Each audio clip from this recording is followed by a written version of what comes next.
হরে কৃষ্ণ। আজ 10ই পৌষ 1431 ও 26শে ডিসেম্বর 2024 বৃহস্পতিবার, সপলা একাদশী। এই সপলা একাদশীর দিন আমি শ্রীমদ্ ভাগবতম পাঠ করছি। আজ আমি পাঠ করছি শ্রীমদ্ ভাগবতমের চতুর্থ স্কন্দ প্রথম ভাগ, প্রথম অধ্যায়, মনুকন্যাদের বংশাবলীর শ্লোক 16 থেকে 27। হরে কৃষ্ণ। 16 থেকে 27।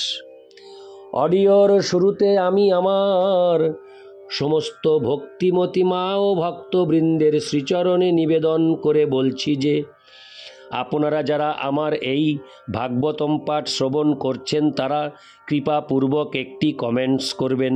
প্রতিটি কাজের পেছনে একটি আনন্দ লুকিয়ে থাকে। আপনারা কমেন্টস করলে আমি সেই অমৃত আনন্দ লাভ করি। তাই যারা এই পাঠ কৃপাপূর্বক শ্রবণ করছেন তারা অবশ্যই কৃপাপূর্বক একটি কমেন্টস করে আমাকে উৎসাহিত করবেন।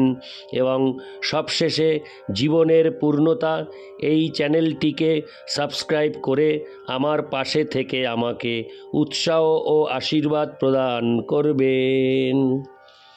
হরে কৃষ্ণ হরে কৃষ্ণ কৃষ্ণ কৃষ্ণ হরে হরে, হরে রাম রাম রাম হরে হরে। শ্লোক 16।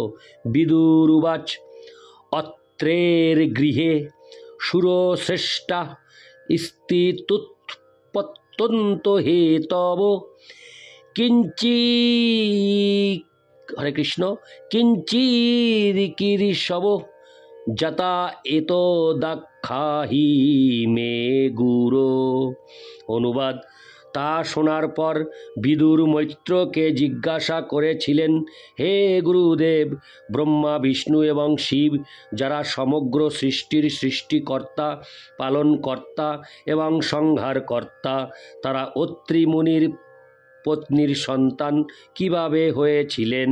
তাৎপর্য: বিদুরের এই অনুসন্ধিৎসা খুবই স্বাভাবিক, কারণ তিনি বুঝতে পেরেছিলেন যে পরমাত্মা ব্রহ্মা এবং শিব যখন অত্রি মুনির পত্নী অনুসূয়ার শরীর থেকে আবির্ভূত হয়েছিলেন তখন নিশ্চয়ই কোনো মহান উদ্দেশ্য ছিল।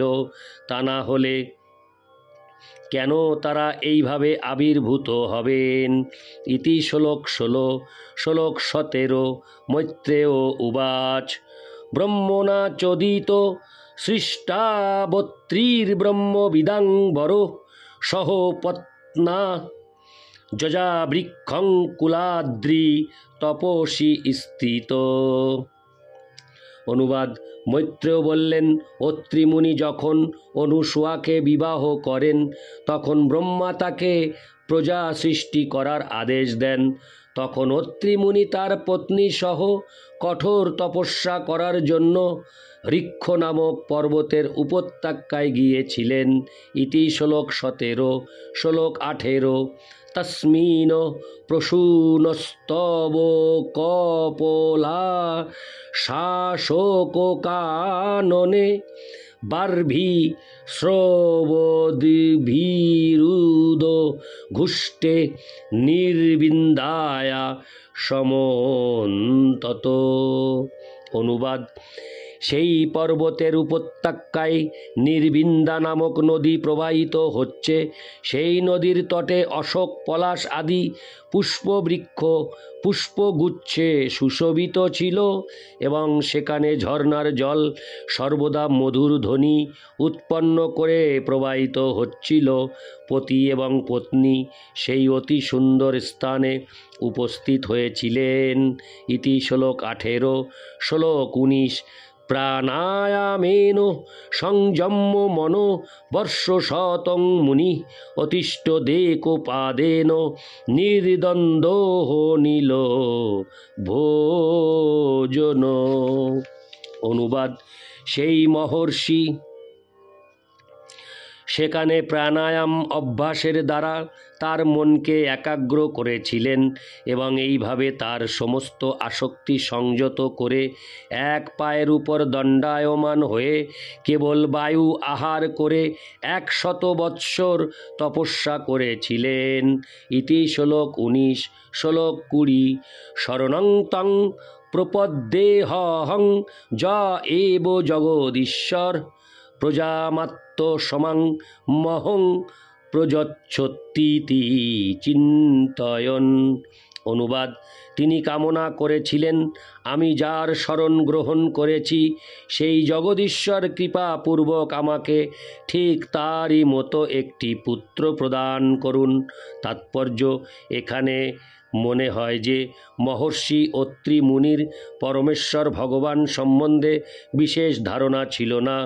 তিনি অবশ্যই বৈদিক জ্ঞানের মাধ্যমে ভালোভাবেই অবগত ছিলেন যে একজন পরমেশ্বর ভগবান রয়েছেন, যিনি এই ব্রহ্মাণ্ডের স্রষ্টা, যার থেকে সব কিছু প্রকাশিত হয়েছে, যিনি এই সৃষ্ট জগৎ পালন করেন এবং প্রলয়ের পরে যার মধ্যে সমগ্র জগৎ লীন হয়ে যাবে। যত বা ইমানি ভূতানি তৈত্তিরীয় উপনিষদ 3:1:1 বৈদিক মন্ত্র পরমেশ্বর ভগবান সম্বন্ধে আমাদের জ্ঞান প্রদান করে। অতএব অত্রি মুনি তার নামও জানলেও, হরে কৃষ্ণ, অতএব অত্রি মুনি তার নাম না জানলেও সেই পরমেশ্বর ভগবানের প্রতি তার মনকে একাগ্র করে ঠিক তারই মতো একটি পুত্র লাভের জন্য তার কাছে প্রার্থনা করেছিলেন। ভগবান নাম পর্যন্ত না জেনে যে ভগবদ ভক্তি, হরে কৃষ্ণ, ভগবানের নাম পর্যন্ত না জেনে যে ভগবদ ভক্তি, সেই সম্বন্ধে ভগবদ গীতায় বর্ণিত হয়েছে।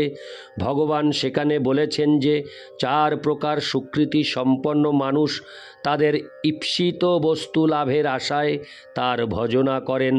অত্রি মুনি ঠিক ভগবানের মতো একটি পুত্র কামনা করেছিলেন এবং তাই বোঝা যায় যে তিনি শুদ্ধ ভক্ত ছিলেন না, কারণ তার বাসনা চরিতার্থ করার অভিলাষ ছিল এবং সেই বাসনাটি ছিল জড়জাগতিক।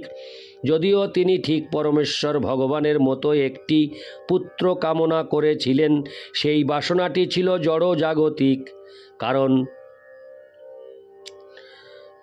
তিনি পরমেশ্বর ভগবানকে চাননি। ঠিক তার মতো একটি পুত্র চেয়েছিলেন। তিনি যদি পরমেশ্বর ভগবানকে তার পুত্র রূপে কামনা করতেন, তাহলে তিনি সমস্ত জড় বাসনা থেকে সম্পূর্ণরূপে মুক্ত হতেন, কারণ তখন তিনি পরমেশ্বর ভগবানকেই কামনা করতেন। কিন্তু যেহেতু তিনি তার মতো একটি পুত্র চেয়েছিলেন, তাই তার সেই বাসনা ছিল জড়জাগতিক। সেই জন্য অত্রি মুনিকে শুদ্ধ ভক্তের মধ্যে গণনা করা যায় না। ইতি শ্লোক 20। শ্লোক 21। তপ্যমানং ত্রিভুবনং প্রাণায়ামৈধোষাগ্নিনা নির্গতেন মুনের মূর্ধন সমীক্ষ প্রভবস্ত্রয়।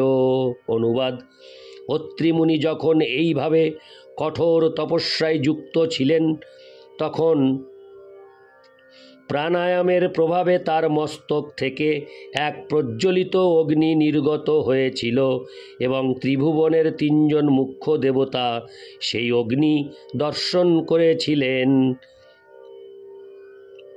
তাৎপর্য: শ্রীল জীব গোস্বামীর মতে প্রাণায়ামের অগ্নি হচ্ছে মানসিক তৃপ্তি। পরমাত্মা বিষ্ণু সেই অগ্নি দর্শন করেছিলেন এবং তার ফলে ব্রহ্মা এবং শিব তা দর্শন করেছিলেন। প্রাণায়ামের দ্বারা অত্রি মুনি পরমাত্মা বা জগদীশ্বরের প্রতি একাগ্রচিত্ত হয়েছিলেন। ভগবদ্গীতায় প্রতিপন্ন হয়েছে যে জগতের ঈশ্বর হচ্ছেন বাসুদেব। বাসুদেব সর্বম ইতি এবং বাসুদেবের নির্দেশনায় শ্রী ব্রহ্মা এবং শ্রী শিব কার্য করেন। তাই বাসুদেবের নির্দেশে ব্রহ্মা এবং শিব অত্রি মুনির কঠোর তপস্যা দর্শন করেছিলেন এবং তার ফলে তারা প্রসন্ন হয়ে নিচে নেমে এসেছিলেন। সে কথা পরবর্তী শ্লোকে উল্লেখ করা হয়েছে। ইতি শ্লোক 21। শ্লোক 22।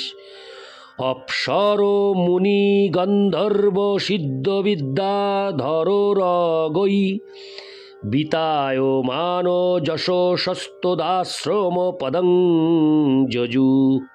অনুবাদ: সেই সময় অপ্সরা, গন্ধর্ব, সিদ্ধ, বিদ্যাধর, নাগ প্রভৃতি স্বর্গবাসীগণ সহ 3 দেবতা অত্রি মুনির আশ্রমে এসেছিলেন। তপস্যার প্রভাবে বিখ্যাত সেই মহর্ষির আশ্রমে তারা এইভাবে প্রবেশ করেছিলেন। তাৎপর্য: বৈদিক সাহিত্যে উপদেশ দেওয়া হয়েছে যে মানুষের কর্তব্য হচ্ছে পরমেশ্বর ভগবানের আশ্রয় গ্রহণ করা, যিনি সমস্ত জগতের প্রভু এবং সৃষ্টি, স্থিতি ও প্রলয়ের ঈশ্বর। তিনি পরমাত্মারূপে পরিচিত এবং কেউ যখন পরমাত্মার আরাধনা করেন তখন ব্রহ্মা, শিব আদি অন্যান্য দেবতারাও শ্রী বিষ্ণুর সঙ্গে আসেন, কারণ তারা পরমাত্মার দ্বারা পরিচালিত। ইতি শ্লোক 22। শ্লোক 23। তৎ প্রাদুর্ভাব সংযোগ বিদ্যতীত মনামুনি উত্তিষ্ঠন্নেকোপাদেন দদর্শ বিবুধর্ষভান।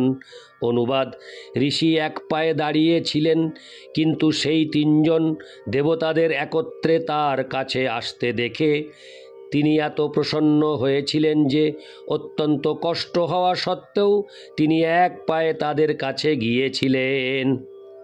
ইতি শ্লোক 23। শ্লোক 24। প্রণম্য দণ্ড বদ্ভূমাবুপতস্তে হোর হনাঞ্জলি বৃষহংসুপর্ণস্থান শৈশ্চিহেঞ্চ। হরে কৃষ্ণ। শৈশ্চিহেন্নৈশ্চ চিহ্নিতান। অনুবাদ: তারপর তিনি সেই 3 জন দেবতাদের বন্দনা করতে শুরু করেছিলেন, যারা তাদের বাহন বৃষ, হংস ও গরুড়ে উপবিষ্ট ছিলেন এবং তাদের হাতে ডমরু, কুশ ঘাস ও চক্র ছিল। মুনি ভূমিতে পতিত হয়ে তাদের দণ্ডবৎ প্রণতি নিবেদন করেছিলেন। তাৎপর্য: দণ্ডের মতো পতিত হয়ে যখন প্রণতি নিবেদন করা হয় তখন তাকে বলা হয় দণ্ডবৎ। গুরুজনদের সম্মুখে ভূমিতে দণ্ডবৎ পতিত হয়ে প্রণতি নিবেদন করতে হয় এবং এই প্রকার শ্রদ্ধা নিবেদনকে বলা হয় দণ্ডবৎ। অত্রি ঋষি সেইভাবেই সেই 3 জন দেবতাদের শ্রদ্ধা নিবেদন করেছিলেন। তাদের বাহন এবং চিহ্নের দ্বারা তাদের চেনা যায়। সেই সম্পর্কে এখানে উল্লেখ করা হয়েছে যে শ্রীবিষ্ণু গরুড়ের উপর আসীন ছিলেন এবং তার হাতে ছিল চক্র। ব্রহ্মা হংসের উপর উপবিষ্ট ছিলেন এবং তার হাতে ছিল কুশ ঘাস এবং শিব বৃষের উপর আসীন ছিলেন এবং তার হাতে ছিল ডমরু। অত্রি ঋষি তাদের চিহ্ন এবং বাহন দেখে তাদের চিনতে পেরেছিলেন এবং তিনি এইভাবে তাদের বন্দনা ও শ্রদ্ধা নিবেদন করেছিলেন। ইতি শ্লোক 24। শ্লোক 25। কৃপাবলোকেন হসোদ্দনেন পলম্ভিতান তদ্রোচিষা প্রতিহতে নিমিল্য মুনিরক্ষিণী। অনুবাদ: সেই 3 জন দেবতাকে তার প্রতি প্রসন্ন দেখে অত্রি মুনি অত্যন্ত আনন্দিত হয়েছিলেন। তাদের দেহ নির্গত রশ্মিচ্ছটায় তার চোখ ঝলসে গিয়েছিল এবং তাই তিনি সেই সময় তার নেত্র নিমীলিত করেছিলেন। তাৎপর্য, যেহেতু সেই দেবতারা হাসছিলেন, তাই তিনি বুঝতে পেরেছিলেন যে তারা তার প্রতি প্রসন্ন হয়েছেন। তাদের দেহ নির্গত তীব্র জ্যোতি তার চোখে অসহনীয় ছিল, তাই তিনি কিছুক্ষণের জন্য তার চক্ষু নিমীলিত করেছিলেন। ইতি শ্লোক 25, শ্লোক 26 ও 27। চেতস্তৎপ্রবণং যুঞ্জন্নস্তাবিৎ সংহতাঞ্জলি শ্লক্ষয়া সুক্তয়া বাচা সর্বলোক গরীয়স। অত্রিরুবাচ বিশ্বদ ভবস্থিতিলয়েষু বিভজ্যমানৈর্মায়া গুণৈরনুযুগং বিগৃহীত দেহা তে ব্রহ্ম বিষ্ণু গিরিশা প্রণত হস্মাহং। হরে কৃষ্ণ। তে ব্রহ্ম বিষ্ণু গিরিশা প্রণত হস্যহং বস্তেভ্য ক এব ভবতাং ইহ পহুত।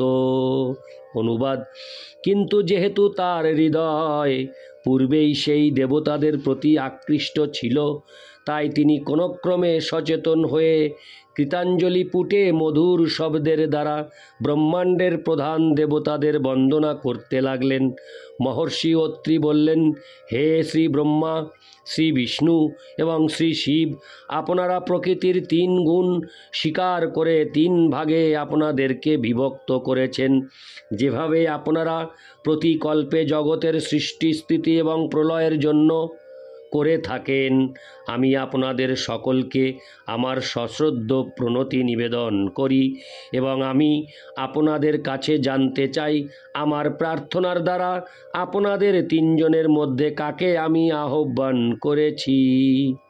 তাৎপর্য: অত্রি ঋষি জগদীশ্বর অর্থাৎ সমগ্র জগতের প্রভুকে আহ্বান করেছিলেন। ভগবান নিশ্চয় সৃষ্টির পূর্বে ছিলেন, তা না হলে তিনি কিভাবে জগতের ঈশ্বর হতে পারেন? কেউ যখন একটি বিরাট বাড়ি বানায়, তা থেকে সহজেই বোঝা যায় যে সেই বাড়িটি তৈরি করার পূর্বে তিনি ছিলেন। অতএব ব্রহ্মাণ্ডের স্রষ্টা পরমেশ্বর ভগবান নিশ্চয়ই জড়া প্রকৃতির গুণের অতীত, কিন্তু জানা যায় যে বিষ্ণু সত্য গুণের, ব্রহ্মা রজগুণের এবং শিব তমগুণের অধ্যক্ষ। তাই অত্রি মুনি বলেছেন, সেই জগদীশ্বর অবশ্যই আপনাদের মধ্যে কোনো একজন, কিন্তু যেহেতু আপনারা 3 জন এসেছেন, আমি বুঝতে পারছি না কাকে আমি আহ্বান করেছি। আপনারা সকলেই অত্যন্ত কৃপাময়, দয়া করে আমাকে বলুন, প্রকৃত জগদীশ্বর কে?